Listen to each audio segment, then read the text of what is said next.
The Pirate Code, a set of rules that governed crews of ruthless outlaws who terrorized the seas in the 17th and 18th centuries. But how could men who lived by plunder, theft, and mutiny have been bound by rules at all? Were these codes strict systems of law, or loose guidelines only useful when convenient?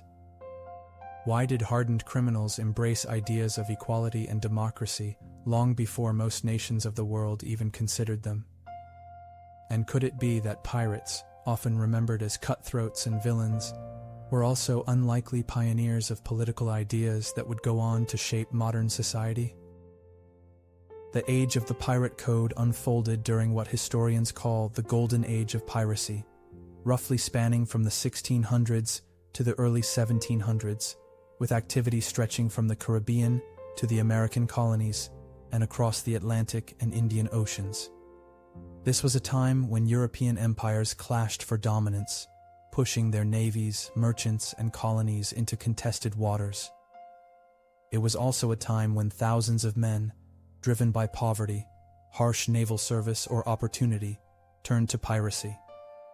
On these ships, far from the reach of most governments, order had to come from somewhere. This need gave birth to unique systems of governance known as the Pirate Code. The Pirate Code did not appear out of thin air. Historians believe it evolved from earlier maritime traditions and naval regulations. Merchant ships and naval fleets already operated under sets of instructions designed to maintain discipline. Sailors often carried privateer charters from their governments, essentially legal documents authorizing them to attack enemy vessels. When these men turned pirate, they adapted and reshaped those familiar regulations into something different. A code created by and for the crew themselves, often drafted and agreed upon before a voyage began. Evidence shows that these codes varied ship by ship, but held a number of common principles. One of the most remarkable aspects of the Pirate Code was its emphasis on democracy. Unlike the strict hierarchy of naval vessels, where captains had unchecked authority, pirate crews insisted that power be shared. Captains were elected by popular vote, and those same crews could remove a captain just as easily. Major decisions, such as whether to engage in battle, where to sail next, or how to punish an offender, were often debated and decided collectively. Today, historians note that this was a radical form of governance, especially in an era when monarchs ruled most European nations with absolute authority. Equally striking was the way pirates shared wealth. The spoils of captured ships were not hoarded by captains or officers, but divided according to predetermined shares. The captain typically received a larger portion, but never a disproportionate one. Quartermasters, carpenters, and gunners might receive slightly more for their specialized skills, but the vast majority of the crew earned nearly equal shares. If a crew member was injured, he often received extra compensation, called pension money, recognizing the lasting cost of his sacrifice. Historians believe that by ensuring fairness in this way, the Pirate Code reduced disputes and encouraged loyalty. Although pirates had reputations for lawlessness, the codes reveal that discipline was essential to survival at sea.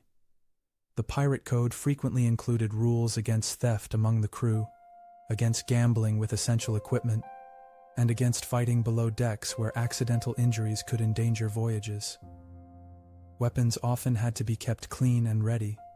Breaking these rules could result in severe punishments, including flogging, marooning, a form of abandonment on a deserted island, or permanent expulsion from the crew.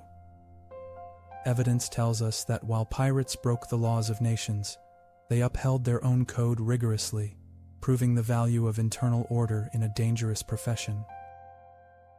The position of quartermaster embodied the balance of power in pirate democracy.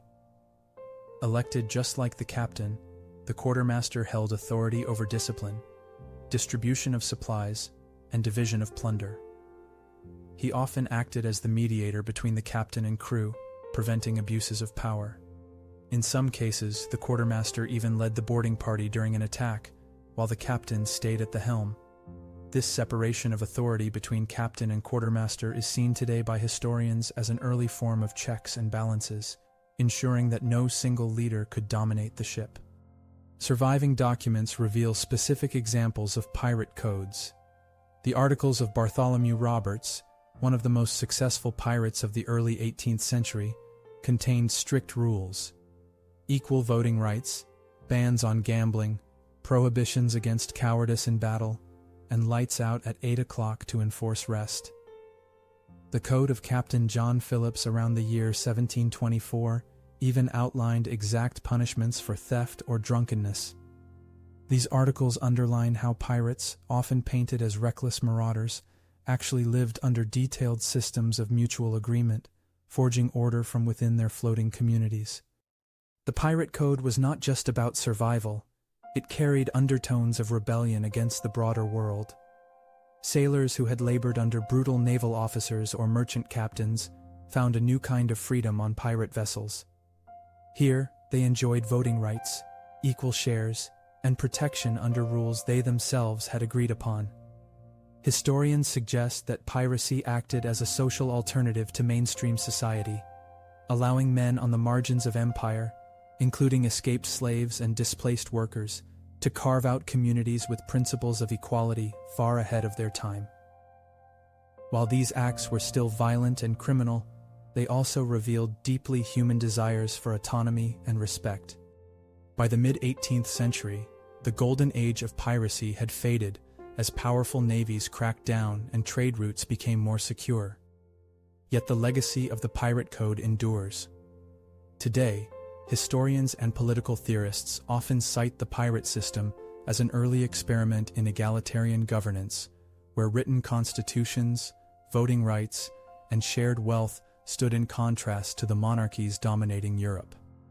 The codes show how even in the most unforgiving circumstances, people found ways to establish order rooted in fairness and collective voice.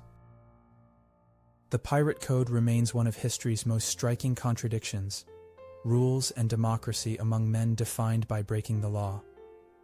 On the surface, it seems impossible that ruthless criminals cared about fairness, equality, or voting rights. Yet the evidence tells us otherwise. The codes they wrote down, the elections they held, and the fairness they insisted upon reveal that even outlaws recognize the importance of structure.